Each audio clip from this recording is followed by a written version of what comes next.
Namaste everyone. Jai Gurudev. My name is Shefali Vaidya, and today it's my greatest pleasure to be in conversation with Bhanumati Narsiman, or Bhanu Didi as she is known by everyone, about her latest book, Sita, the story of eternal love. It is a book like none other, even though we have all heard the Ramayana at some point in our lives. We have seen dances being performed on it, we have seen it being sung, we have seen art describing Ramayana. But this book describes Ma Sita and her story in a very, very different way. But before that, let me give you a brief introduction of Bhanu Didi. Not that she needs one. Everyone who is listening to this live will be fully aware of who Bhanu Didi is and what she does. But as a moderator, it is my duty to introduce someone like her to people who already know her. But let me do my job. Bhanu Didi or Bhanumati Narsiman is the younger sister of Gurudev Shri Ravi Shankar ji. She shares his vision of stress-free or violence-free planet. She's a meditation teacher. She's a multifaceted personality. She's a very good singer. She leads the Women's Welfare and Childcare Initiative of Art of Living that now supports more than 700 schools with over 72,000 underprivileged children. She's a best-selling author. She's written many books which have been translated into 22 world languages. She holds a master's degree in Sanskrit from Bangalore University. She is a singer, as I said, and has recorded soulful albums of sacred chants and bhajans. She lives in Bangalore and she connects with her readers on Instagram as Bhanu_Narasimhan. Today, we are going to talk about her book, Sita, the Eternal Love. Bhanu Didi, it's my greatest pleasure to host this conversation with you. And before we start, let me ask you a very, very basic question. The Ramayana is a story that we've all heard many times in many forms. It has been told and retold by many people over the centuries in many languages. What made you think about writing a book, yet another book on the Ramayana, but this time telling Ma Sita's story? Namaste. Thank you for that wonderful introduction. And we also know that you are also doing such wonderful work, and I'm very happy to have this conversation with you. Your question is very interesting, and I feel that answer is in the question itself. This time it is all about Sita. Right? This time it's all about Sita. It's about seeing the Ramayana from Sita's eyes. The more I came to know about her through the scriptures, the more I was fascinated and felt an intimate connection. Sita is such a delicate balance of strength with serenity, of sensitivity and sensibility, of beauty and brilliance, of courage and compassion. So ethereal yet approachable. So the more you know her, you cannot but love her. What a wonderful way to describe Ma Sita. And you're very right. She is the epitome of love. She is the epitome of strength. And she's the epitome of resilience. In fact, I find it very interesting that you open your book with a very, very, very beautiful quote by Sri Ravi Shankar. The quote by Gurudev says, "Love is not an emotion. It is your very existence." Why did you choose this particular quote, Bhanu Didi, to start your book? Does it set the tone for your book? Yeah, so here we can understand emotions change, right? Yes. Our emotions can change, but Sita's love was unconditional and eternal. It was the foundation for her unparalleled, the strength, courage, and confidence. So I felt that her life exemplifies this quote. In fact, that's why I chose this quote. So Sita, according to you, is the embodiment of love and the strength that love gives to face life's adversities. Exactly. And I have found it very interesting that in your book, and I found your book unputdownable actually. I started reading it and I completed it in 3 hours flat without keeping it down.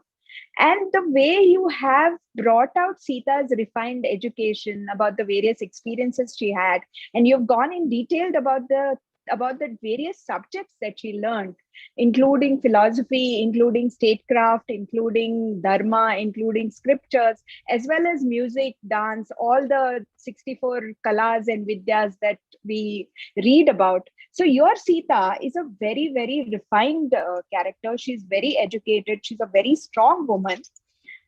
How did you interpret Ma Sita in this way? I mean, how did you think about portraying her in this way? That's a very interesting question. See, we are all familiar with the events of Ramayana, right? But when you Yes. see beyond the event and understand the state of mind, then you get a different perspective of things. And then Sita chose to play the role that she did. As you rightly said, she was educated in all the 64 kalas. She had a very strong upbringing. In fact, Janaka trained her as if she was like a king only. She was trained.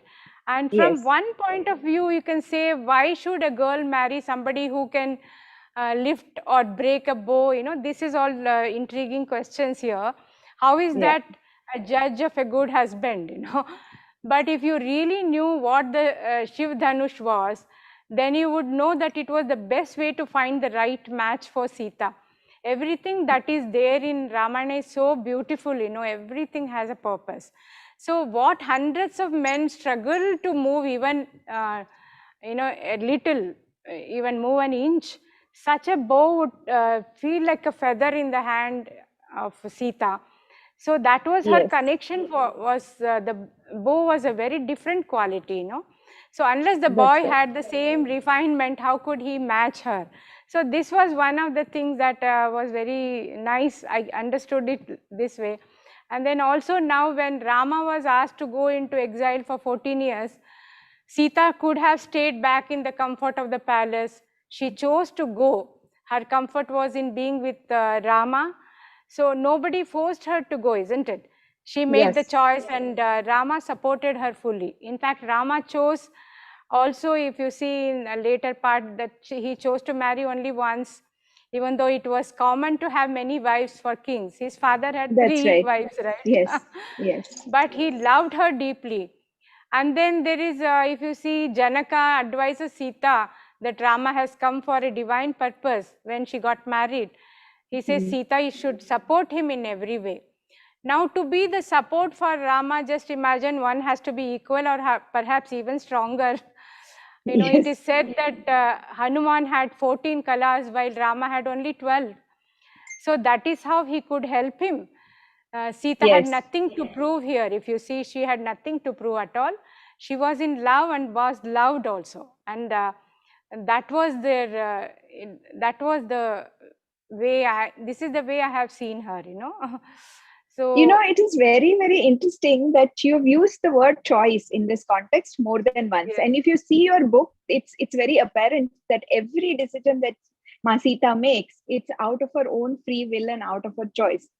Now, my question to you is slightly contentious because usually, and nowadays particularly, when there is a lot of talk about feminism, quote unquote, Yeah. Sita Ma is perceived or rather portrayed deliberately sometimes as a very submissive, duty bound wife who will do anything for her husband. But the word choice, it does not come in the modern interpretations of what Ma Sita was. And I say modern in quotes and unquotes.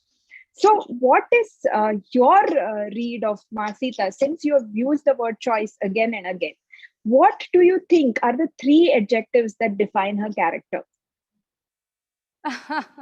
She was, I would say, she was a mind in the present moment, which is full of all possibilities are there in the present moment.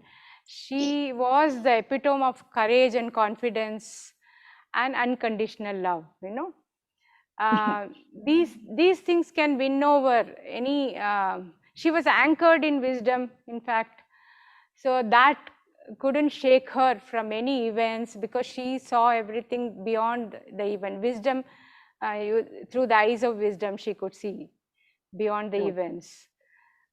Courage, I say, conviction, and unconditional love. I think you put and it very beautifully. very intuitive. It's amazing. Again, I know, I will play the devil's advocate here and ask you again the same question.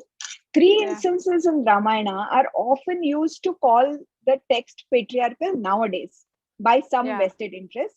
One is Lakshman drawing the Lakshman Rekha. Second is Ma Sita's Agni Pariksha. And finally, Ma Sita's disappearance into Mother Earth, which is where your book sort of, it's a grand finale. And you have dealt with these three. You have not done a shortcut, or you have not it's like skirted over these these episodes. You have dealt with each episode in great detail, and you also talked about what went into Ma Sita's mind, or what must have gone into Ma Sita's mind during all these three incidents. So could you talk a little bit about what is your read of these three incidences in particular? I'm asking this for you because these are the three incidents which are all quoted again and again nowadays, Yeah. by people who want to fit our Puranic narratives to 21st century ideas. And then they say this is patriarchal, this is toxic, whatever. So, what is your read of these three incidents? Yeah, this is so nice. It's very interesting because all these three incidents have carved a niche in the hearts and minds of people. But Yes. however, they leave unanswered questions. Even when I was little, I used to really wonder about all this and get upset also. But to understand them better, one needs to dive deeper into the wisdom beyond these events. This is very important for us, especially in this present lifetime, no? Because Hmm. 7,500 years back, all these events happened. But if you look at it from, dive deep into it through wisdom, then beyond these events only we get a little glimpse into maybe this is what it is.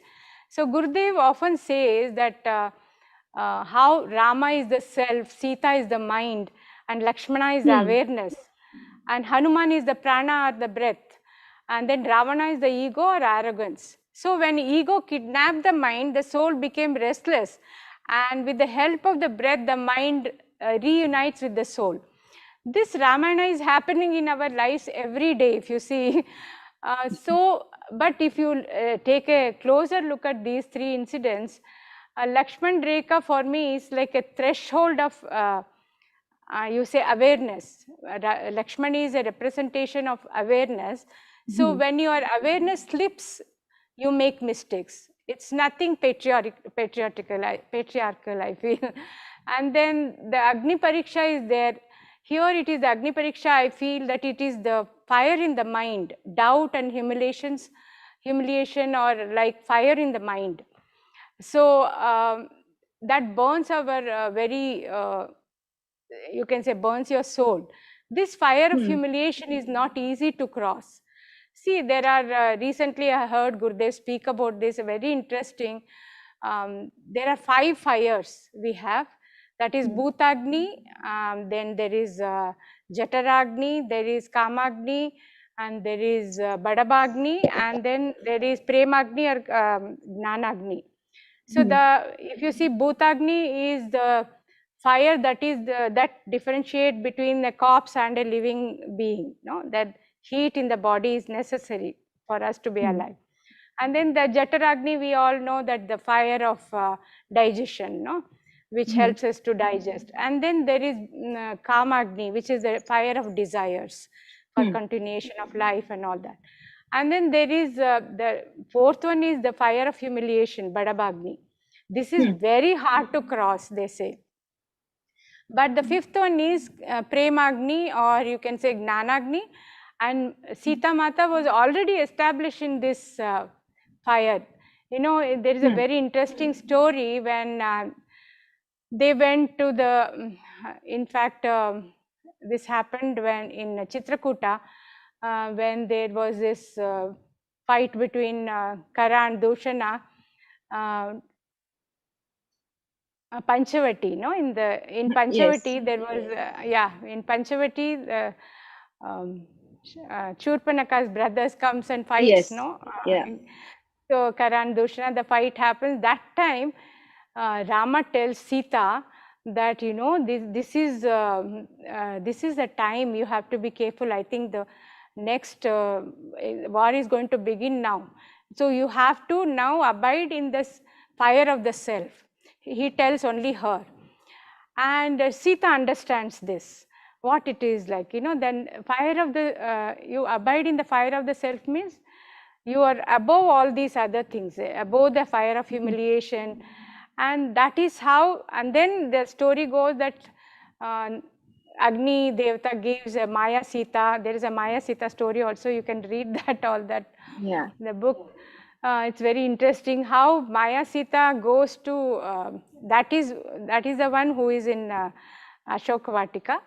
And they say about Maya Sita also, it's very beautiful. You see, the example I gave here was like how if you have a crystal, how anything that comes in front of the crystal, it reflects any color. But once the color is removed, the crystal remains pure. There is nothing, no color in that. That doesn't have any impression. Like that, Sita's mind was in that. When your mind is in the self, established in the self, there is no impressions at all. Even though she did go through all these things at that time, she had sadness, she cried, she waited in agony, all that happened. But then nothing touched her. And so she emerged unscathed or untouched by all these events. So that is how she became pure. They say, that she came out of Agni Pariksha. This is very interesting when you look at it in that way, that how she was never touched by the fire of either criticism or doubts or humiliation.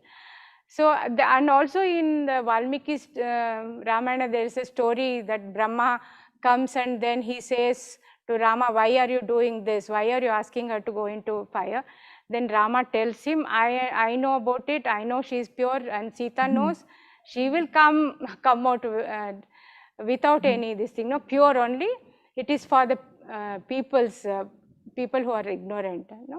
So, and then the Brahma says, whoever even heard this story will not be touched by the fire of humiliation. So that much importance they have attached to this story.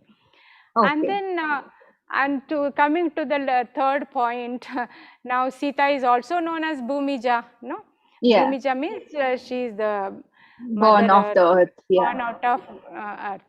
So she was born of the earth, right? The patience and perseverance that earth has. And she also had the deep connection with nature.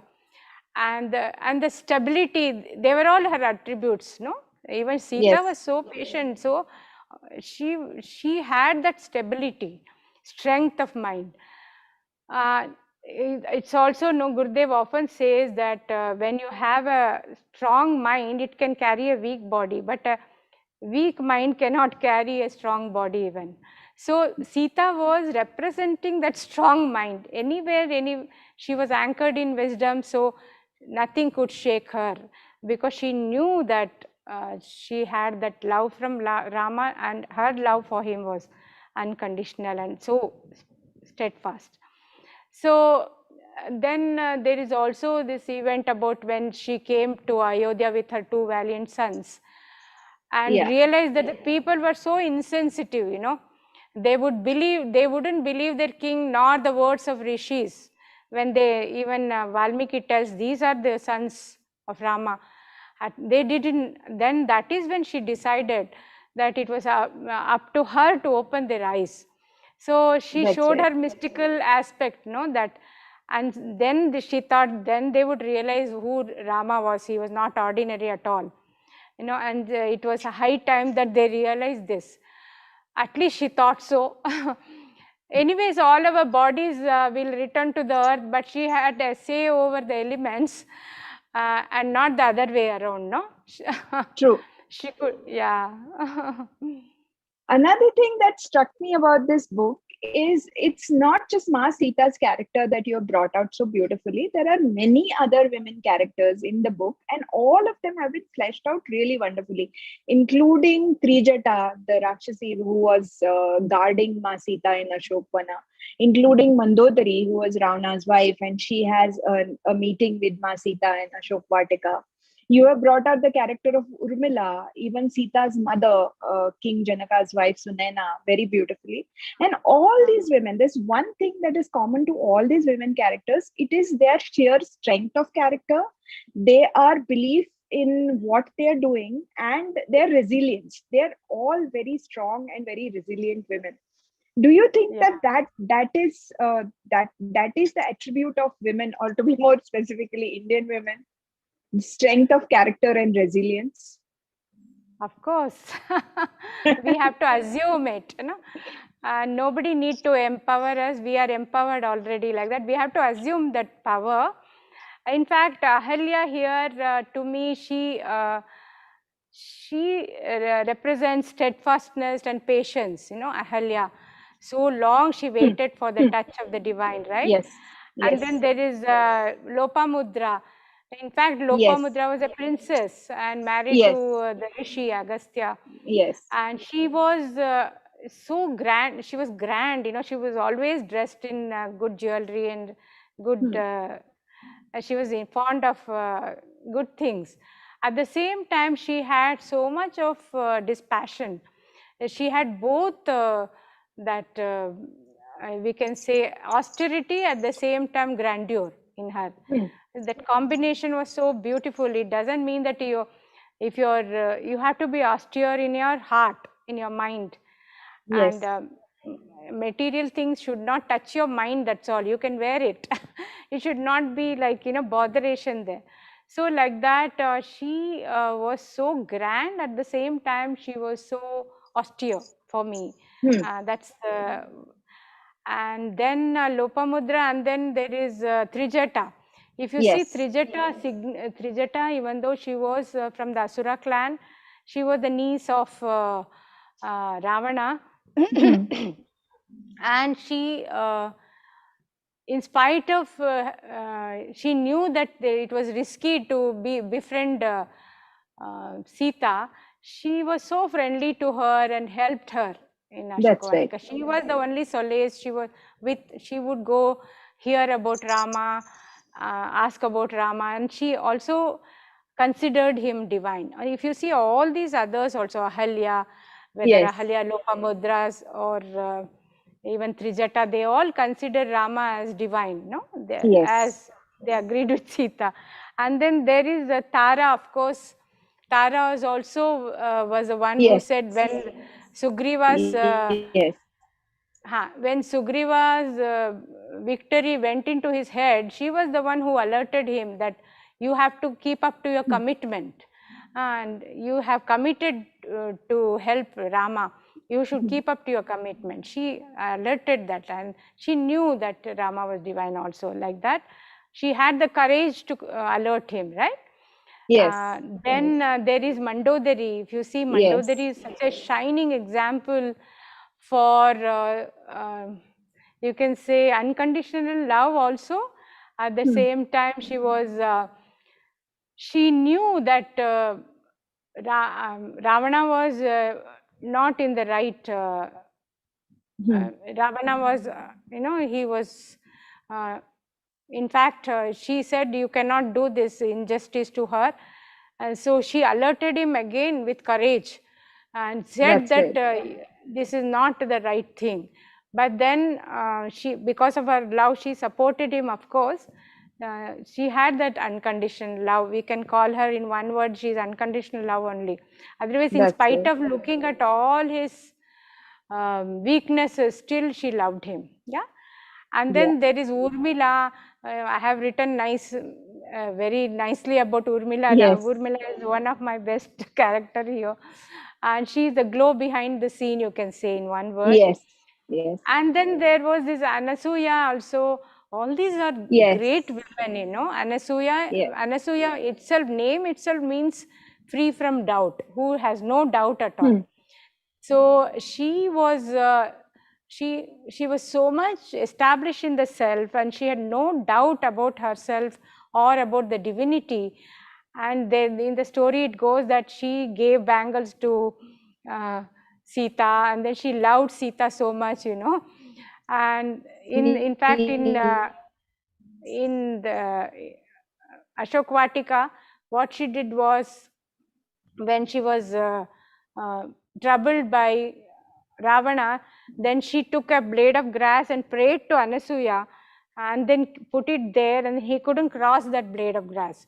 That much was the power of Anasuya, because when the mind is so free of doubt, it is established in Yeah. the divine space, and they have the power to protect and bless.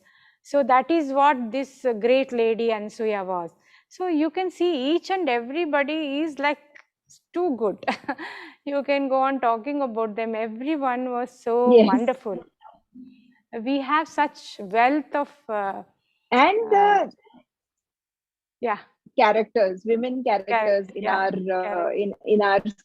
In who are fact, the kind of exemplary, no? relationships the women have with each other, all the characters, is exemplary, and it comes out very, very beautifully in the book. That's one of the things that struck me a lot about this book, is how beautifully you brought out the interpersonal relationship between these very strong women characters who are strong within their own right, and each one of them Yeah. has their own character, each one of them has their own personality. Which brings me to the next question, and which is my favorite part of your book, which is the whole episode of the debate between Gargi and Yagyavalkya, as seen through a young Sita, and how it deeply impacted her. It's a debate that has been talked about in the Brihadaranyaka Upanishad. And this is probably the Yeah. first time ever that you have juxtaposed this episode with Ma Sita's story. And as I was reading it, as I was completely lost in the debate, and finally, when Sita goes to Gargi and says that, please accept me as your disciple because I want to learn Yeah. from you, I found Gargi's question to her very, very, I mean, it was kind of like you speaking from Gargi's voice, saying that, why do you want to learn from me, child? I didn't win the debate. And yet, Yeah. the whole debate tells you about Gargi's intellect and also about her acceptance that Yagyavalkya has won the debate. And that is why he has given me a satisfactory answer. It nowhere dims her ability. So, Yeah.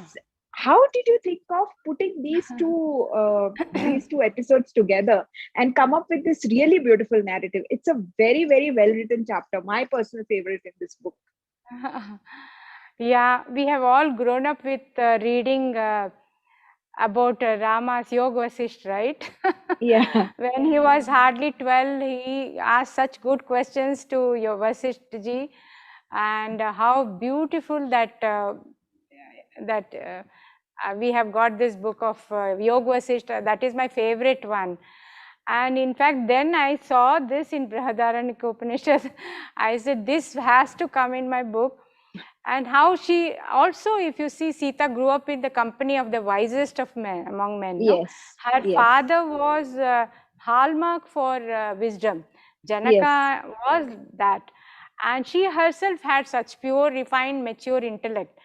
When she was hardly 5-6 year old, she met Gargi and Yagyavalkya, Mhm. and then when this happened, in this debate, when Gargi said that he has won over me, like, then she tells, can I have a choice? I want to choose you as my teacher. Yeah.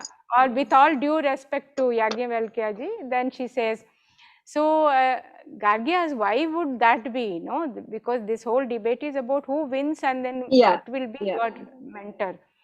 Then she says, in the debate of any Brahmagyan, there is no winner or loser.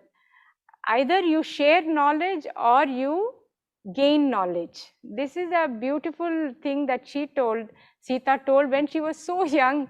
This really attracted me. I said, this I have to share with all the readers, whoever, interested. And this shows her mature intellect.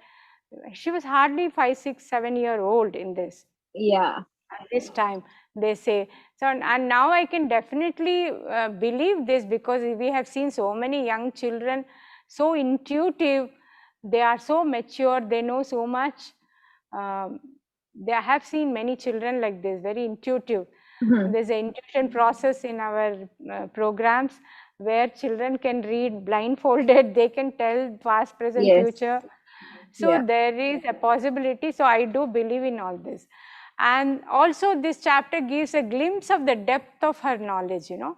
So Yes. when you are anchored in the wisdom, as I said before, life cannot shake you so easily. That is what even storm cannot toss you about.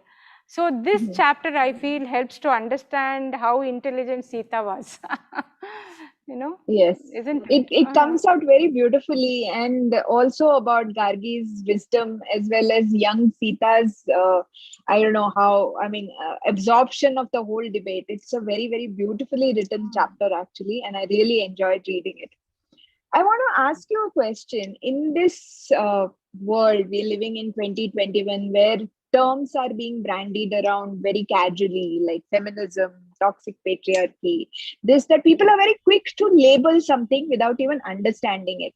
So Ma Sita is called submissive, or you try to apply 21st century so-called markers of feminism to our Puranas, and then people pass judgments without reading the scriptures in original, and that is what really bothers me.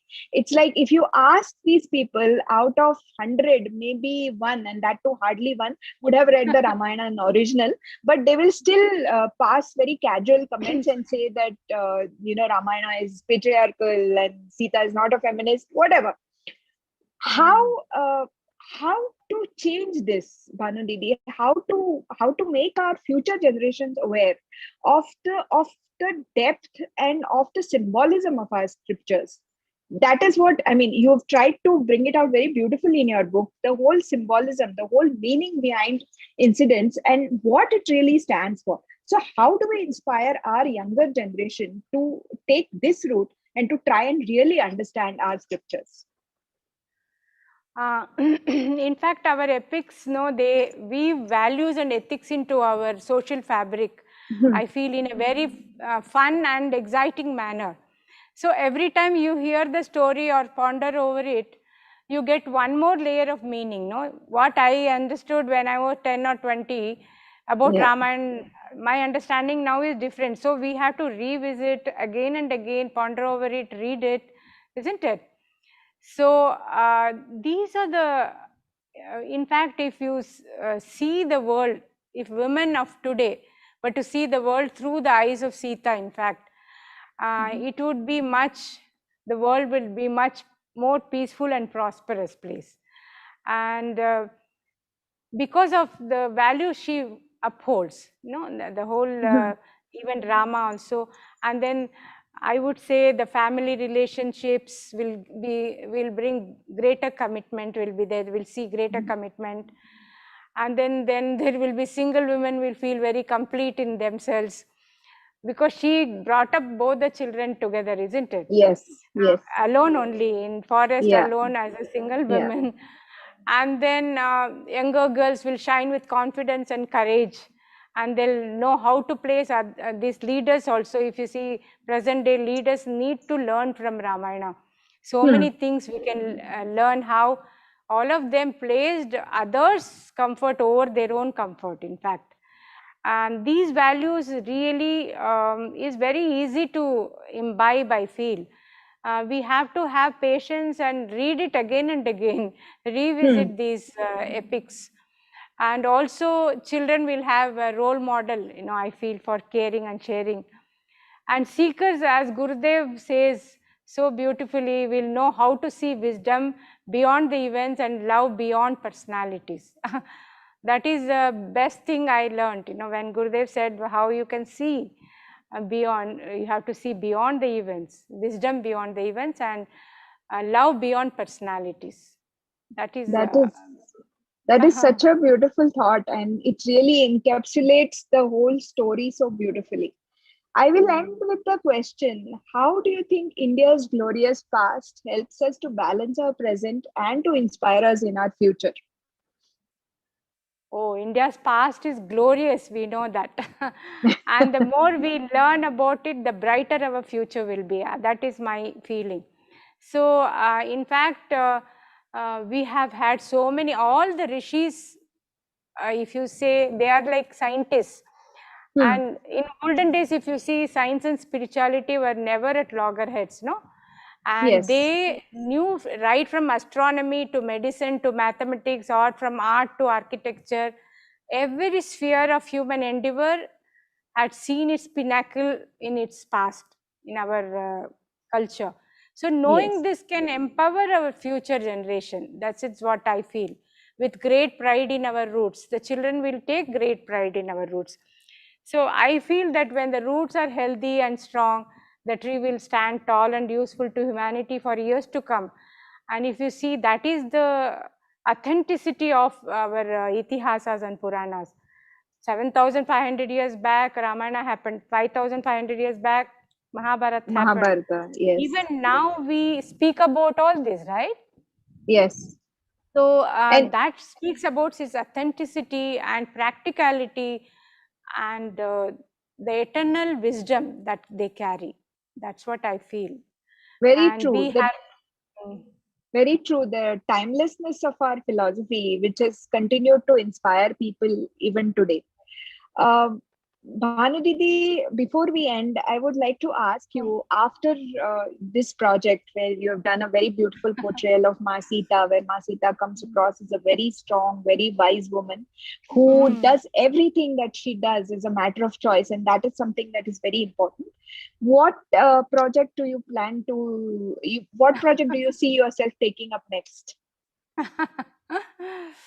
Oh, we continue all our projects like we have. No, we are taking care of so many school projects are there. So all that will continue. We are Okay. very grateful that we are part of this wonderful vision of Gurudev, of stress-free, violence-free society where every child is educated, So all Yeah. this, we are also a part of that bigger Hmm. game. So that way, I feel we have so much to do. We have done only drop in the ocean. So much more to do, and we are grateful. Thank you Writing so the much. book, more Any books, any no? any any other plans of writing any more books on any topics, or is that still Yeah, work in I progress? just want to write for small children now. That's my Okay. project. Hmm. That is really, really wonderful. And I'm deeply grateful to you for having taken up this project. It is truly a beautiful book. It's published by Penguin Random House, Sita, the Eternal Love. And I request everybody who's listening to this telecast, please buy the book and see for yourself that the timelessness of our scriptures, our wisdom, it Hmm. it is not something that you can say that it happened in the past, so it's no longer applicable today. As Bhanu Didi very rightly pointed out, whatever Sita did back then, 7,500 years ago, are the choices that women of today are also making in their lives almost every day.